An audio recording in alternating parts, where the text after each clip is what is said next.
ভোরের নরম সোনালি আলোয় গ্রামের একদম ধারের নতুন জমিটা দেখা যায়। মাটিতে হালকা কুয়াশা, দূরে তালগাছ, আর কাছে ভুবনের বলদ দুটো ধীরে ধীরে নিঃশ্বাস ফেলছে। কাঁধে লাংলো আর পায়ের নিচে ভেজা মাটি। বাতাসে পাখির ডাক, গরুর ঘণ্টার টুংটাং, আর মাটিতে লাংলো কাটার খসখসে শব্দ মিশে থাকে। আলো একটু ঘন হয়, ঝোপের দিকটা অস্বাভাবিক নিস্তব্ধ হয়ে ওঠে, যেন অদৃশ্য কেউ তাকিয়ে আছে। আরে কালা, আরে ধলা, আজ কিন্তু আমাদের বড় কাজ রে। এই জমি যদি হাসে, আমাদের ঘরও হাসবে। কতদিনের আশা ছিল নিজের হাতে নতুন মাটিতে চাষ দেব। দেখিস, এবছর ভাগ্যটাই বদলে দেব আমি। চলো হে সাথীরা, আজ একটু বেশি খাটবো। সন্ধ্যায় তোদের জন্য খড়ও বেশি দেব। আর যদি ফসল ভালো হয়, আমার বউ বলবে, ভুবন, তুমি না হলে সংসারটাই থেমে যেত। ভুবনের চোখে তখন শুধু আশা, ভালো ফসল, ভরা গোলা, আর সংসারে একটু স্বস্তির দিন। ধীরে, এই তো এদিক দিয়ে কাট। জমিটা একটু শক্ত বটে, কিন্তু ভাঙ্গই। মাটি যত জেদি, ফলন তত মিষ্টি হয়। এই খেতে যদি ভালো ফলন ওঠে, ছেলের জন্য নতুন জামা কিনব, বউয়ের জন্য একটা শাড়ি। লাংলের আঁচড়ে আঁচড়ে জমির বুক খুলতে লাগলো, আর ভুবনের মনে খুলতে লাগলো ছোট ছোট স্বপ্নের দরজা। এদিকে আবার কেমন চুপচাপ হয়ে গেল সব। এইমাত্র তো কত পাখি ডাকছিল, হঠাৎ এমন স্তব্ধ কেন? জঙ্গল তো দূরেই আছে, হয়তো শেয়াল টিয়াল কিছু হবে। ভয় কিসের?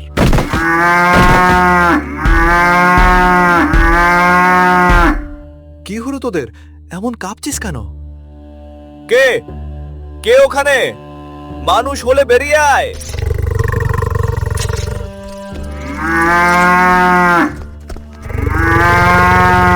মানুষ ডেকে কি হবে কৃষক? আজ তোকে মানুষ নয়, বনের রাজাই জবাব দিতে এসেছে। বাঘ? হ্যাঁ, বাঘ। আর সঙ্গে দেখছি দুটো মোটা বলদও আছে। আজ আমার ভাগ্য বেশ ভালো। মুহূর্তে ভুবনের হাত পা ঠান্ডা হয়ে গেল। পালাবার পথ নেই, লড়বার শক্তি নেই। দেখো বাঘমশাই, আমরা গরিব মানুষ। এই বলদ দুটো ছাড়া আমার কিছুই নেই।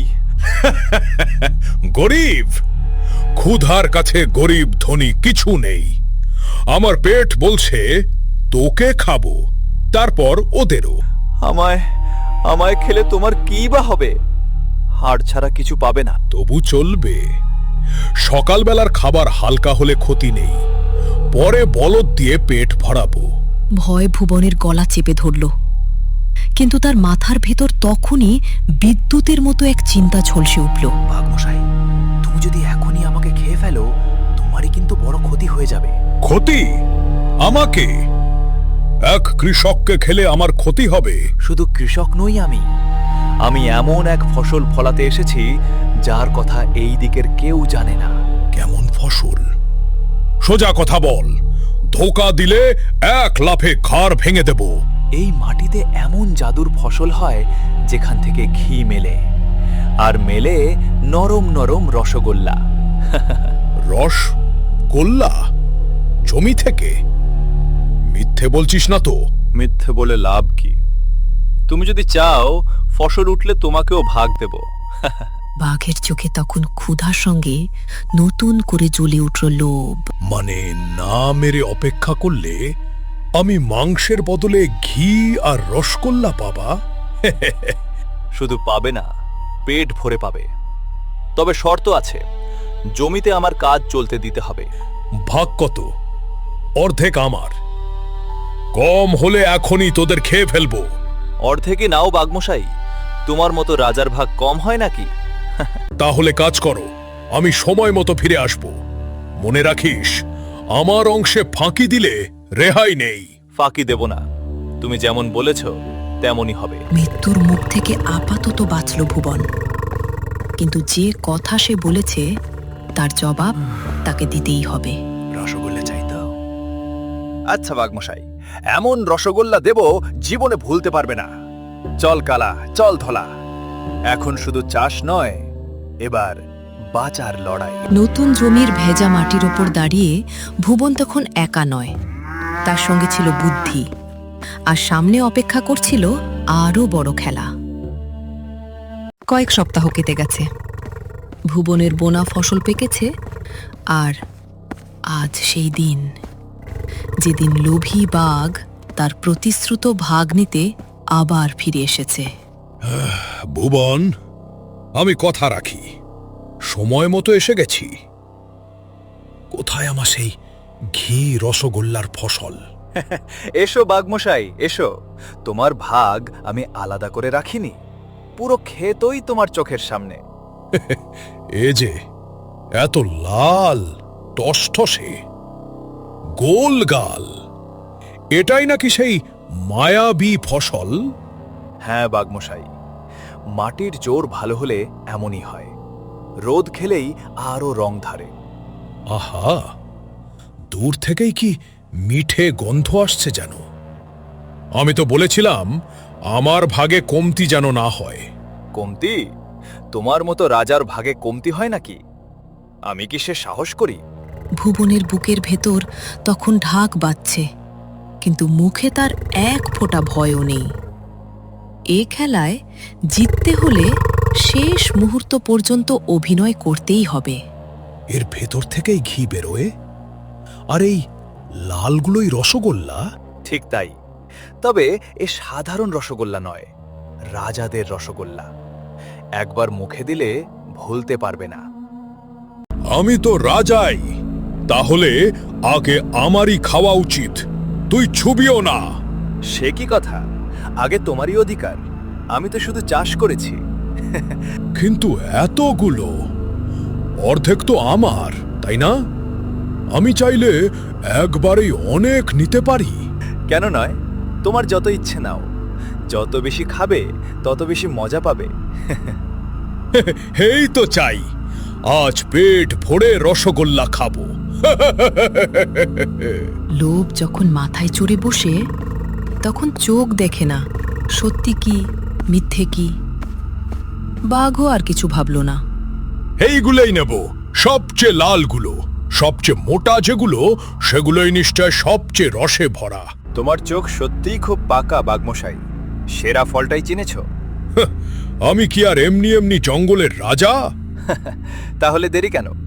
রোদে বেশি থাকলে স্বাদ নষ্ট হয়ে যায়, এখনই খেয়ে নাও। ঠিক বলেছিস, আমি এক মুঠোয় অনেকগুলোই মুখে পুরে দিচ্ছি। পরের মুহূর্তেই বাঘ একসঙ্গে অনেকগুলো লাল লঙ্কা মুখে পুরে দিল।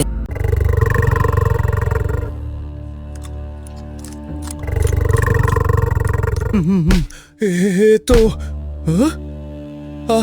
আগুন! এ কি খেলাম আমি?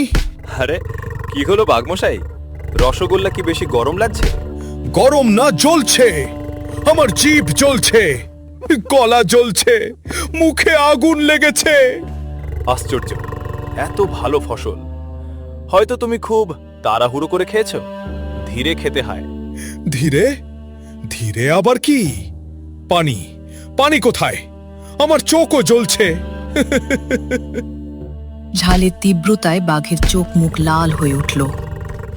যে ফলকে সে রসগোল্লা ভেবেছিল, সেটাই এখন তার কাছে আগুনের গোলা।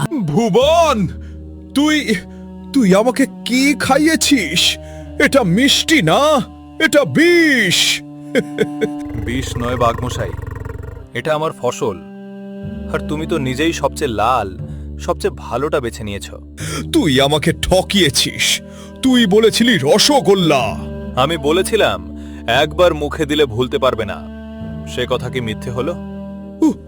কথা ঘুরাস, আমার পেট পুড়ছে, জিভ পুড়ছে, আমি তোকে। আমায় কি করবে? লোভে পড়ে না বুঝে গিলে খেয়েছো তুমি। ভাগ নিতে এসেছিলে, বিচার না করে সব গিলতে গেলে এই হয়।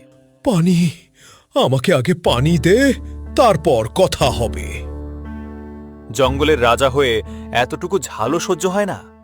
তাহলে এই ক্ষেত তোমার জন্য নয়।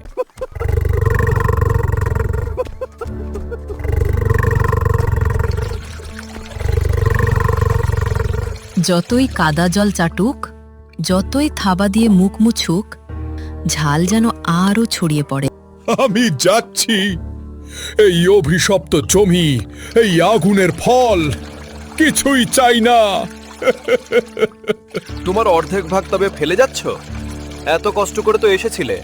না না, তোর সব তুই রাখ। আমি আর কখনো এই জমির ধারে কাছেও আসবো না। সেটাই ভালো। আর একটা কথা মনে রেখো, লোভে পা বাড়ালে জিভই আগে পুড়ে। চুপ! আর কথা বলিস না। জ্বলছে জ্বলছে।